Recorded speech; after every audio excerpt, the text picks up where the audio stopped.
சிந்திப்பது மிக மிக முக்கியம். எதை சிந்திக்கிறோம்? எப்பொழுதுமே உலக கவலையும் உலக பயமும் குடும்பத்தில் நடந்த சம்பவங்களும் தொழிலில் வருகிற பிரச்சனைகளையுமே நினைத்து மாம்ச ரீதியாக சிந்தித்து சிந்தித்து உலக ரீதியாகவே பதிலை தேடி தேடி உடைந்து நொறுங்கி விடுகிறீர்கள்.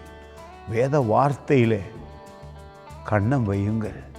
வேத வார்த்தையில் உங்கள் செவிகை, உங்கள் வேத வார்த்தையில் உங்கள் உள்ளத்தை செலுத்தும் பொழுது மகாபெரிய அதிசயம். ஆவியானவர் உங்களை நடத்துவார். 8ஆம் அதிகாரம் ரோமர் புத்தகத்திலே 5வது வசனம் என் வாழ்க்கையே மாற்றியது.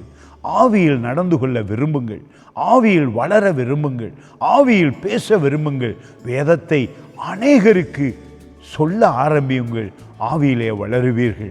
உங்கள் ஐம்புலன்களிலே வாழ்ந்து விடாதீர்கள். அப்பொழுது உங்களுக்கு வேதனையும் சோகமும் துன்பமும் வரும். பாருங்கள், 5வது வசனம் சொல்ல, அன்றியும் மாம்சத்தின்படி நடக்கிறவர்கள் மாம்சத்துக்குரியவைகளை சிந்திக்கிறார்கள், ஆவியின்படி நடக்கிறவர்கள் ஆவிக்குரியவைகளை சிந்திக்கிறார்கள். 8ஆம் அதிகாரம் முழுவதும் பரிசுத்த ஆவியை பற்றி சொல்லுகிறது, ஆவியில் வாழ்வதை பற்றி சொல்லுகிறது. அதான் இந்த 5வது வசனம். இந்த நாளிலே உங்கள் வாழ்க்கையை மாற்றிவிடும். இந்த நாளிலே புது வாழ்வு கிடைக்கிறது.